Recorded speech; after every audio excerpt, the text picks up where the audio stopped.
Well, Justin, you just wrapped up practice and qualifying.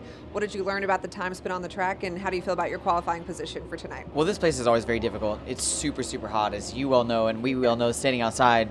But this racetrack being concrete, it kind of affects it differently than normal asphalt racetracks. So you have to kind of be aware of that. But then also, too, it's just really, really slick. You're kind of sliding around out there. So throughout practice, we worked really hard on just trying to be comfortable, being good on the long run. This racetrack typically has a lot of really long runs. We were a little concerned with qualifying. We actually didn't think we were going to qualify that well, and we qualified 6th. So we feel like the long run is where our advantage is, and looking forward to this afternoon. You've got a win here before in 2022. You dominated that race. So how much does that experience help you with a race like today? I don't know that it does as much as I'd like for it to. I think these racetracks are ever evolving. The rules package, the cars change, the drivers change, the teams change. There's a lot of turnover year to year that makes you have to kind of evaluate where you're at and make your program better. This year for us, Jim Pullman and everybody on the 7 team, we've spent a lot of time working on racetracks that are very specific to this style, right? Where you're not always going to be gripped up and the car's not always going to feel perfect. How do you make the days where your car doesn't feel great? How do you make them fast and feel as comfortable as possible? And I feel like we've done that. A lot of the things that we were good with 2 years ago when we won this race, we felt like we had a lot of those in practice this afternoon. So, gonna see what happens, but looking forward to the race. And as weird as it sounds, I'm looking forward to the hot weather because it always makes our race program a little bit better. Okay, so the hot weather, a positive for the race program. For me, yes. For you. Okay, for me. okay. And just obviously with the humidity and the heat here, as a driver, how do you prepare for a day like today where you have practice, qualifying, and the race? Hydration. Yeah, I think that's the most important piece of it. Good dinner last night, making sure that you're prepared for today, and then just making sure you're getting enough fluids. We're going to lose 8 to 12 pounds probably today of just water weight that you're going to sweat it out. And so it makes a day like today more difficult. In the past, we've always had practice and qualifying on Friday evening and then the race on Saturday. So Saturday was a little bit different schedule. This week, with everything being today, there's a few drivers up and down the garage that I think are struggling a little more than they'd like to already.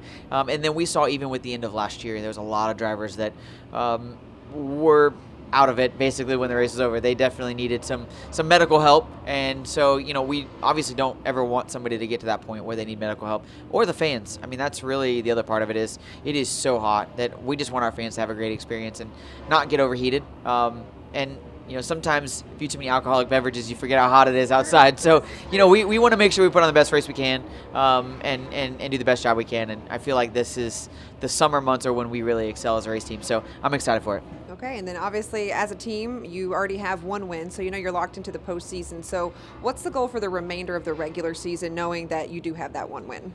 Well, it's kind of multifold. I think number one, you have to make sure that your program stays elevated. Momentum and confidence is so hard to get. It's really easy to lose. So, we're focusing on those types of things. The other part of it is you want to kind of assert yourself as the car to beat. You want to make sure that you're doing all the right things and you're kind of dotting all the I's and crossing all the T's. Lastly, though, I think a big part of it for us too is you want to put the best race you can on for your partners and for your sponsors. This week we've had a really cool week. We actually had the Dollar General Literacy Foundation in Hellman's. We did an event here local and got to go to a group of kids that were learning to read and doing all of the different things that they were going through. We got to have some fun kind of obstacle courses, I guess, for them to play on and do some really cool things. So there's equally as much outside of the racetrack that we have to focus on as we do on the racetrack. But, when you go to victory lane, it makes all the world's problems kind of go away in those moments. And we definitely have a lot of fun with that. Yeah, the off-track stuff, like you just mentioned, what does it mean to know that it is bigger than racing and through your sponsors and partnerships you can make an impact in the community that you're racing in? Well, it's huge. We sometimes can get caught up really easily in the fact that our bubble is pretty small, right? You go to the racetrack and you really focus on competing at a high level, and you want to make sure that physically and mentally you're prepared. You want to make sure that you put the best race car on the racetrack that you can.